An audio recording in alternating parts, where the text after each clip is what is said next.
whether I wanted God in my life or not, whether I wanted to give Jesus my heart or not.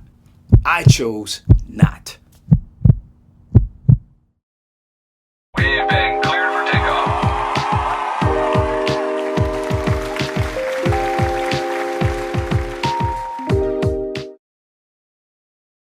But why did I do that?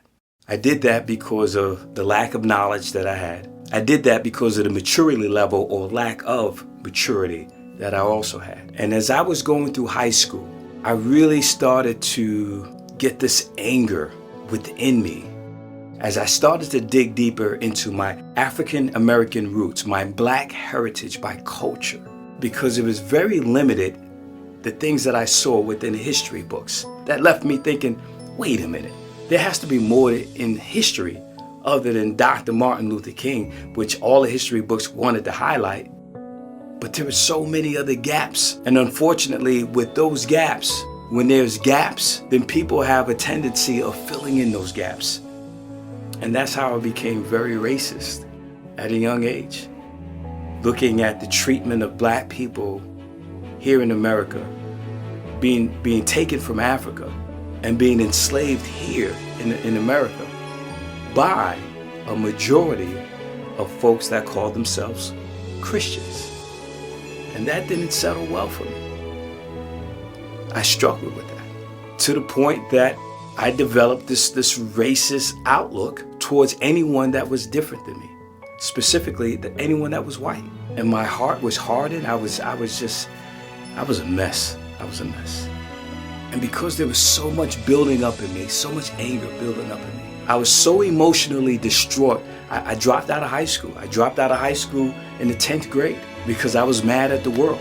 And I remember my mom telling me that this wasn't gonna fly, me just sitting around and being in the house, that I was gonna have to get a job, and I was definitely going to have to get my GED at least, in which I did so.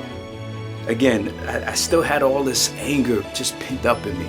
And it wasn't until I was 20 years old that I finally gave my heart to Christ.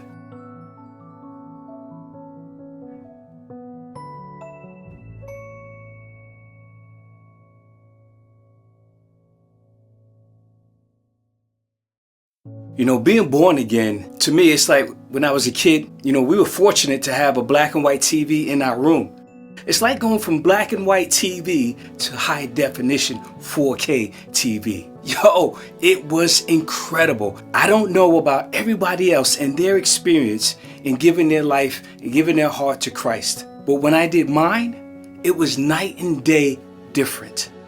My mom walked me through the salvation prayer. And oh my goodness, when she did that evening, when I came outside the next morning, the trees, I could see the trees. I can really see the trees. They were green, they were vibrant. The air, the day, it was a beautiful day in New York City. It was a beautiful day. And I started just having this appreciation for everything. It was mind-blowing. I'm telling you, it was mind-blowing. The event was real for me. It was real. It was real. And it was that moment that I knew, okay, this is where I'm supposed to be. And this is the path I'm supposed to be on. And I kept saying, forgive me, forgive me, forgive me. You know, still to this day, understanding God's grace and His mercy, it's uncomprehendable because I'm human.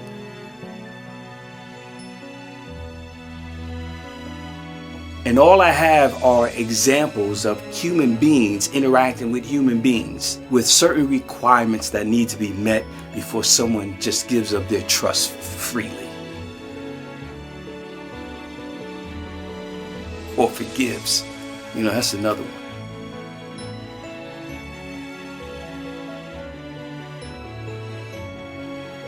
And you know, discovering this newfound feeling and love and admiration for God, for Jesus.